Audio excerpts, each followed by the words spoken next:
Hi there, hope that you're doing well, and in this video I'd like to continue talking about old books, and in particular this book written by Herman Melville and published in 1851. It's Moby Dick. Now this book at the time of being published wasn't overly successful, and Melville wrote a few other books before he died, and he died in relative poverty.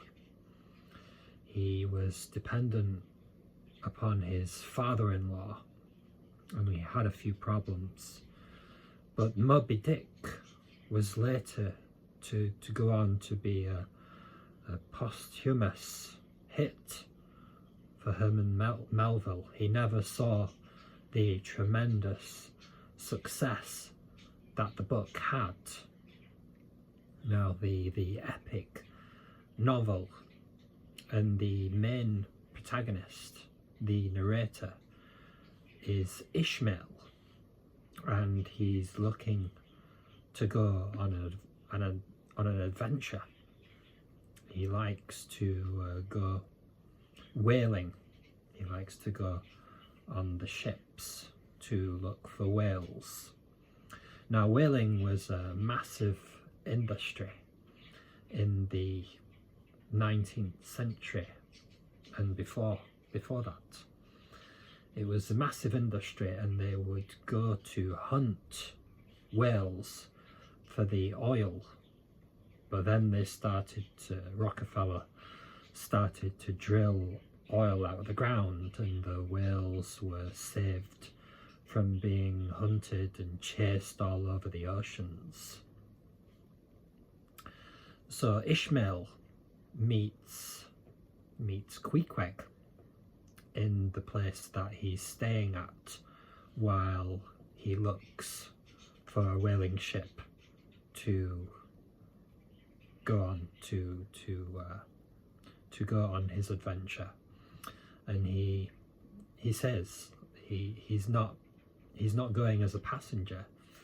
He's going as a mere member of the crew in order to get paid, because he doesn't have enough money to pay, and he doesn't want to do that, so he wants to go whaling.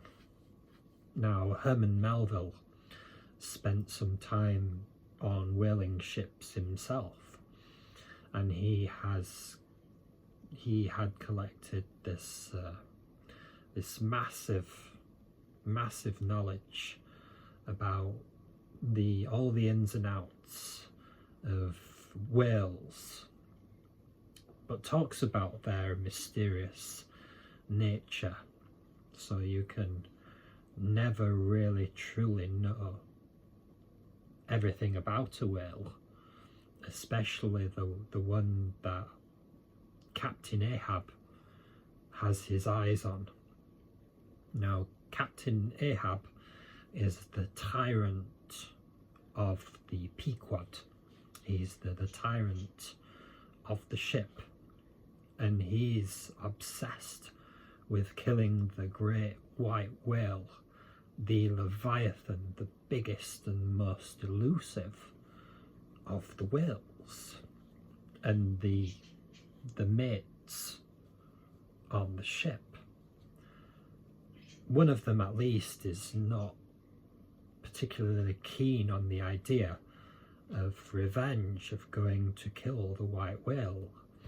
He just wants to basically do commercial activity to kill whales and to take the blubber and the oil and get paid and return safely to his friends and his family.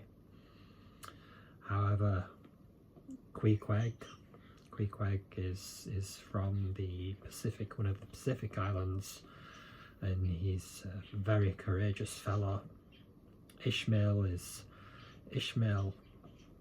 at first a little startled by his savage, or supposedly savage, ways, but then becomes good friends with Queequeg, and they embark together on the journey, and Queequeg makes a vow of friendship with Ishmael. Now, as they eventually go to their doom and only Ishmael survives, but I think it is a great book, and it's ubiquitous. Everyone has heard about this book. Nearly everyone has heard about the book and knows the story, even if they haven't read it themselves. Now, it does include a lot of ship terminology and whale terminology, but I think it's worth getting through because you know, like, if it stood the test of time, you know. And I can remember like going into a bookshop and seeing this book and thinking, like, one day, oh, I have to read the book. So I went straight back to the bookstore that day and bought the book, and I got through the first 200 pages rather quickly, but I must have got distracted by something else, and then I kind of gave up. And then I made another attempt to get through the entire book, and I managed to get through the book. It took me like a month to get through its 500 pages, but yeah, that's my story of reading Moby Dick. So thank you so much for watching, and if you have any comments or suggestions or feedback for future videos, I'd be more than happy to hear that. Have a great day.